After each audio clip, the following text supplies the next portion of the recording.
Praise the Lord. ஒரே ஒரு வசனத்தை கூட காண்பித்து கொடுக்கிறேன். 1 நாளாகமம் 22ஆம் அதிகாரம் 16வது வசனம். நீ எழும்பி காரியத்தை நடப்பியே கர்த்தர் உன்னோட இருப்பாராக என்றார். மகனே மகளே, நீங்க என்ன காரியத்தை செய்றீங்களோ நீங்க அதை தைரியமா செய்யுங்க. நான் உங்க கூட தான் இருக்கேன், நான் உங்களுக்கு உதவி செய்யறேன், நான் சப்போர்ட் பண்றேன், நீங்க அந்த காரியத்தை பக்காவா செய்வீங்க, கவலைப்படாதீங்கன்னு சொல்லி ஏசப்பா எனக்கு நம்மள பார்த்தாங்க சொல்றாரு. இன்னைக்கு நீங்க ஒரு படிப்பு படிக்கிறீங்க, இந்த காலேஜ்ல நான் சேரலாமா, இந்த வேலைக்கு நான் போகலாமா, இந்த தொழிலை நான் பண்ணலாமா, அந்த வாழ்க்கையை நான் தேர்ந்தெடுக்கலாமா, இந்த இடத்துல லோன் வாங்கலாமா, இந்த காரியம் நான் பண்ணலாமான்னு சொல்லி நிறைய பிளான் ஓடிக்கிட்டே இருக்கு. ஆனா அது எல்லாத்தையும் நீங்க தைரியமா செய்யுங்க, நீங்க பயப்படாதீங்க. நான் உங்களுக்கு உறுதுணையா இருந்து உங்களுக்கு நான் உதவி செய்யறேன், நான் சப்போர்ட் பண்றேன், நீங்க அந்த காரியத்தை பக்காவா செஞ்சு முடிப்பீங்கன்னு சொல்லி ஏசப்பா எனக்கு நமக்கு வாக்கு தராருங்க.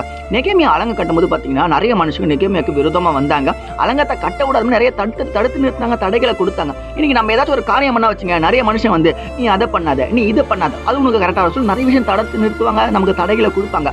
ஆனாலும் ஏசப்பா சொல்றாரு, எந்த மனுஷனும் நீ பார்க்காத, நீ என்ன நம்பு, என்கிட்ட சொல்லிட்டல அந்த காரியத்தை நீ தைரியமா செய், நான் உனக்கு உதவி செய்யறேன், நீ அதுல வெற்றி அடைய போறேன்னு சொல்லி ஏசப்பா எனக்கு உங்களை பார்த்தாங்க சொல்றாரு. வசனமே சொல்லுது, நீ தைரியமா அந்த காரியத்தை நடத்தி கர்த்தர் உங்க கூட தான் இருக்காரு, உனக்கு உதவி செய்ய போறாரு. இன்னைக்கு நீங்க எந்த காரியம் பண்ணாலும் ஏசப்பா உங்களுக்கு உதவி செய்வாரு, அந்த காரியத்துல நீங்க வெற்றி அடைப்பீங்க. இந்த வார்த்தை விசுவாசிக்கிறீங்கன்னா ஆமீன் போட்டுங்க. இதே போல ஆவிக்கிற வசனங்கள் தகவலுக்கு ஃபாலோ பண்ணிக்கோங்க. God bless you. ஆமீன்.